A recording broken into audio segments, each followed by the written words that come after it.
최근 방영된 드라마 중 드라마를 좋아하시는 분은 알 수도 있겠지만 다 이루어질지니라는 드라마가 있습니다.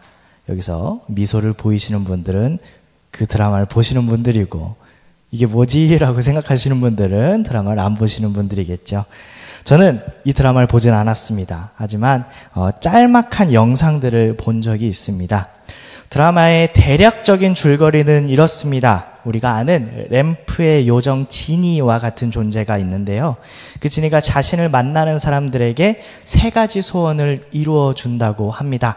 그리고 실제로 3가지 소원을 이루어 주고요. 그런데 이 지니에게는요, 숨겨진 목표가 있습니다. 사람의 3가지 소원을 들어주면서 바로 그 사람들을 타락시키는 것입니다.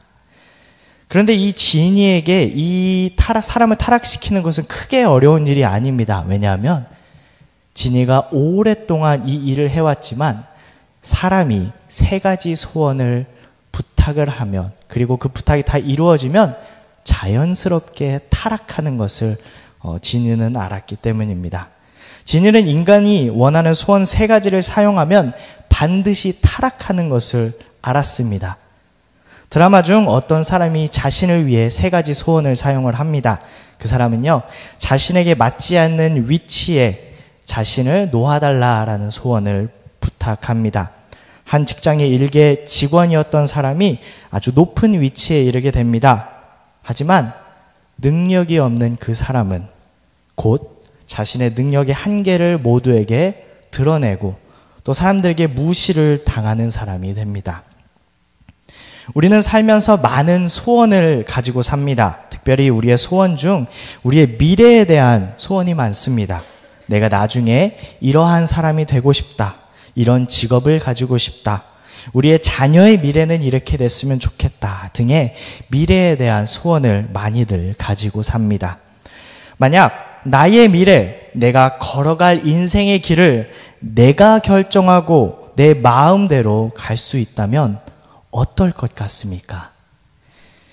오늘 말씀은 출애굽기 13장 말씀입니다. 출애굽기 13장까지는 우리가 잘 알듯이 하나님께서 모세를 부르시고 또 10가지 재앙을 통해 이스라엘 백성들이 애굽에서 출발시키시는 장면을 우리가 12장까지 또 13장까지 잘 알 수 있습니다.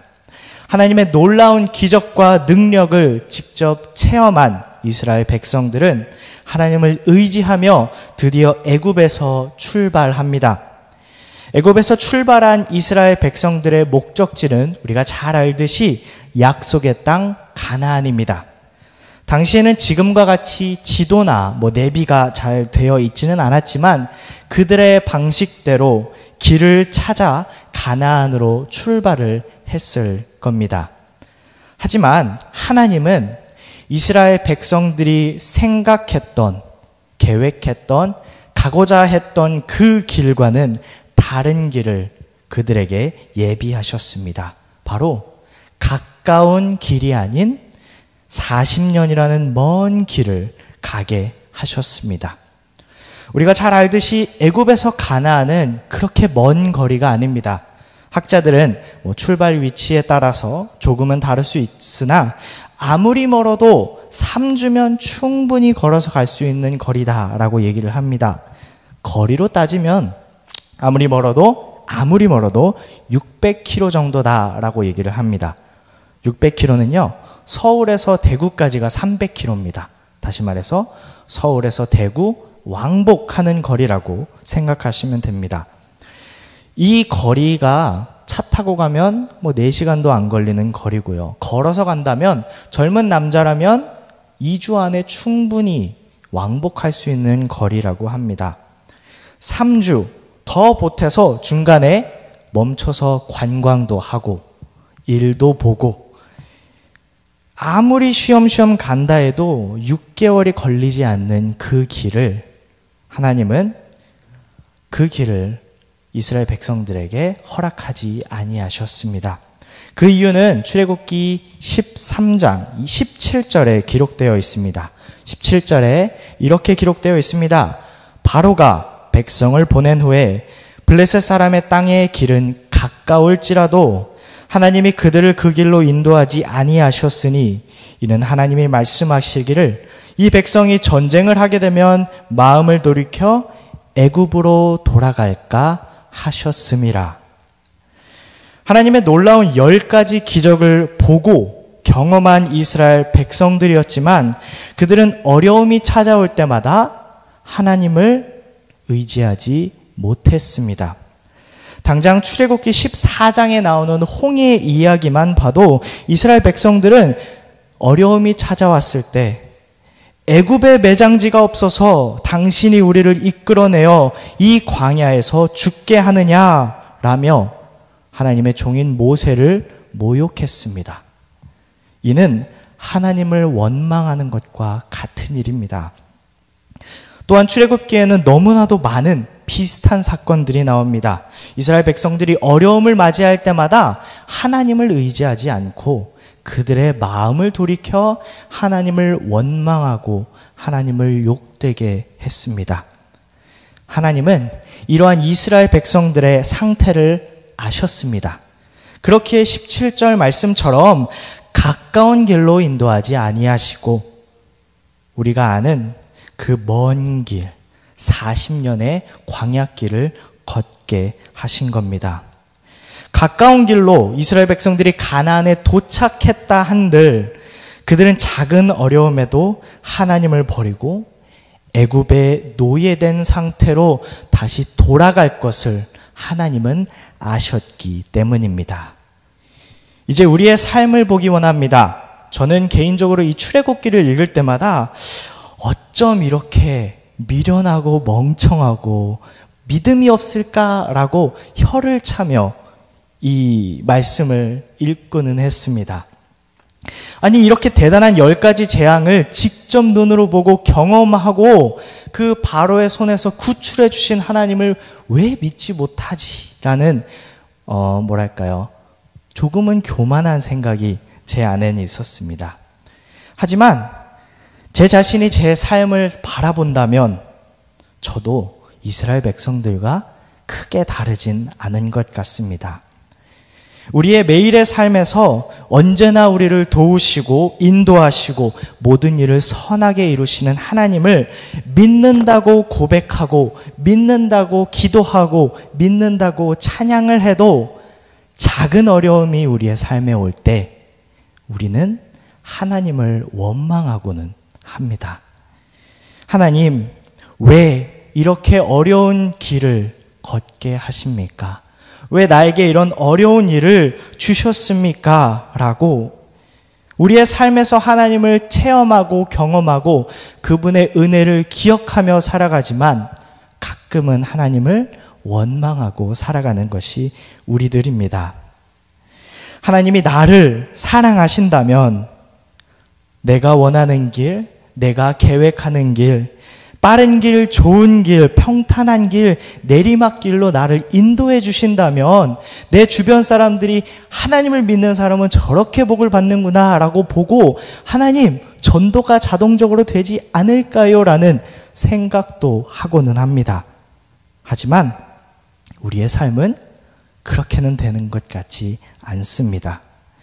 우리 하나님은 우리를 괴롭히시거나 고통에 넣으시려고 혹은 우리가 미워서 그러한 길로 인도하시는 분은 아닙니다. 그 이유는 이스라엘 백성들과 같은 이유일 것입니다. 우리가 마음을 돌이켜 애굽으로 돌아갈까? 가까운 길이 아닌 하나님의 길로 인도하시는 것입니다. 마치 드라마에 나오는 지니처럼 우리가 원하는 길로 우리의 상식대로 결정한 길로 하나님 인도해 주세요 했을 때 하나님은 그 길로 그대로 인도해 주신다면 우리가 타락하고 하나님을 떠날 것을 아셨기에 가까운 길이 아닌 어렵지만 하나님이 인도하시는 그 길로 우리를 인도하시는 것입니다. 여기서 말씀을 마친다면 우리 마음에는 부담이 있을 수 있습니다. 아, 하나님이 나를 어려운 길로 인도하시겠구나. 좌절하고 마음이 조금은 어려울 수 있습니다. 하지만 오늘 말씀 21절과 2절 말씀을 통해 하나님은 우리에게 은혜를 주십니다. 먼 40년의 광야의 길을 출발하는 이스라엘 백성들, 그들은 숲 곳을 떠나서 광야 끝 에담의 장막을 쳤습니다. 그리고 그들의 눈앞에는 놀라운 광경이 펼쳐집니다. 바로 낮에는 구름기둥, 밤에는 불기둥이 이스라엘 백성 앞에서 떠나지 않는 것이었습니다. 21절은 이렇게 얘기합니다. 여호와께서 그들 앞에서 가시며 낮에는 구름기둥으로 그들의 길을 인도하시고 밤에는 불기둥을 그들에게 비추사 낮이나 밤이나 진행하게 하시니. 광야는 낮에는 너무 덥고 밤에는 너무 춥습니다. 구름기둥과 불기둥은 이스라엘 백성들에게 그 당시 가장 필요했던 것이었습니다. 우리가 잘 알듯이 하나님은 이 외에도 이스라엘 백성들에게 그들의 필요에 따라 공급해 주셨습니다.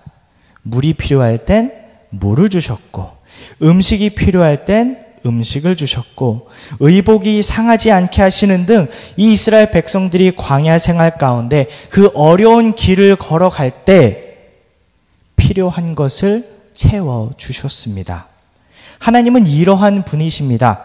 우리의 삶에서 우리가 원하는 길이 아닌 하나님의 그 조금은 어려운 길을 걷게 하시는 그 상황에서 하나님은 우리의 필요를 아시고 우리의 필요를 채워주시는 분입니다. 그 채워주심이 우리가 원하는 방식은 아닐 수도 있습니다. 혹은 우리가 하나님이 채워주시지 않고 묵묵부답이신 것처럼 느껴서 좌절하고 힘들어할 수도 있습니다. 하지만 우리 하나님은 그 모든 상황 가운데 우리와 함께 하시는 분입니다. 21절은 이렇게 시작합니다. 여호와께서 그들 앞에서 가시며. 그리고 22절은 이렇게 끝납니다. 구름기둥과 불기둥이 백성 앞에서 떠나지 아니하니라. 우리 하나님은 이런 분이십니다. 우리의 앞에서 먼저 걸어가시는 분입니다. 우리의 시선이 아닌 하나님의 시선으로 모든 것을 바라보시고 모든 상황을 다 알고 계시는 분입니다. 다시 말해 우리가 하나님이 인도하시는 이 힘든 길을 걸을지라도 하나님은 우리의 다음 발걸음과 다음 필요와 다음 역경을 앞서서 아시고 예비하시는 분입니다. 우리의 필요를 먼저 아시는 하나님은 우리를 도우시기로 준비가 완벽하게 되신 분입니다. 하나님의 도우심 또한 우리가 우리의 마음을 돌이켜 하나님을 떠나는 방식이 아닌 하나님을 더 의지하고 더 감사하며 이것이 하나님의 도우심이다라고 고백할 수 있는 방법으로 우리를 도와주십니다. 또한 우리 하나님은 우리를 떠나지 아니하시는 분입니다. 말씀이 육신이 되어 예수님이 이 땅에 오셨고 그분이 십자가에 달려 돌아가시고 부활하심으로 우리를 하나님의 자녀로 삼으셨습니다. 그리고 이 임마누엘 하나님은 우리 안에 성령님을 보내시어 한순간도 우리를 떠나지 않겠다라고 약속하십니다. 하나님은 한순간도 우리를 떠나지 아니하실 것을 예수님을 통해, 예수님의 십자가를 통해, 부활을 통해 세상에 선포하셨습니다. 그렇게 우리의 이 어려운 길 속에서 하나님은 단 한순간도 우리를 떠나지 아니하심을 믿고 의지해야 합니다. 하나님은 우리가 원하는 빠르고 쉬운 길로 인도하시지 않으십니다. 하나님은 우리를 어려운 힘든 하나님의 길로 인도하십니다. 왜냐? 그것은 그 길이 하나님이 예비하신 최선의 길이기 때문입니다. 사랑하는 서광교회 성도 여러분, 하나님은 우리에게 또 다른 선물을 주셨습니다. 바로 교회를 우리에게 선물로 주셨습니다. 우리가 원하는 빠른 길이 아닌 하나님의 길을 걸어갈 때 그 길에서 우리에게 찾아오는 힘듦, 고난, 역경은 우리를 넘어뜨리려고 합니다. 하나님을 믿고 의지하고 나아가지만 그 과정에서 우리가 겪는 고통, 걱정, 어려움은 실제입니다. 그렇게 하나님은 서로를 돕고 서로를 의지하고 서로를 위해 기도할 수 있는 공동체를 주셨습니다. 바로 교회입니다. 그 교회를 우리에게 선물로 주셨습니다. 우리가 잘 알듯이 기쁨은 나눌 때 배가 되고 슬픔은 나누면 반이 된다고 합니다. 우리의 삶의 짐을 나누어지고 서로를 격려하며 함께 하나님의 길을 가기 위해 하나님은 이 교회를 우리에게 주셨습니다. 교회는 이러한 존재입니다. 하나님이 우리의 앞에 가시며 우리를 떠나지 아니하셨던 것처럼 교회는 우리 옆에 함께 걸어가며 절대 서로를 떠나지 않는 존재입니다. 하나님이 이스라엘 백성들에게 낮에는 구름 기둥, 밤에는 불 기둥을 통해 도우신 것처럼 교회는 서로의 필요를 채우며 도와주며 함께 걸어가는 존재입니다. 그것이 우리가 기도하고 바라는 사도행전 교회의 모습입니다. 사랑하는 서광교회 성도 여러분, 하나님은 우리 앞에 가시며 우리를 떠나지 아니하시는 분입니다. 우리의 삶에 고난이 찾아올지라도 하나님은 우리 앞에 가시며 우리를 떠나지 아니하십니다. 우리에게 언제나 구름 기둥과 불 기둥으로 우리의 필요를 채우시며 성령님과 교회를 통해 우리를 도우시는 분입니다. 그런 하나님이 우리의 하나님임을 기억하며 또 그런 하나님이 우리의 아버지 되심을 기억하며 믿으며 승리하는 모든 서광교회 성도님들이 되기를 간절히 기도합니다. 아멘.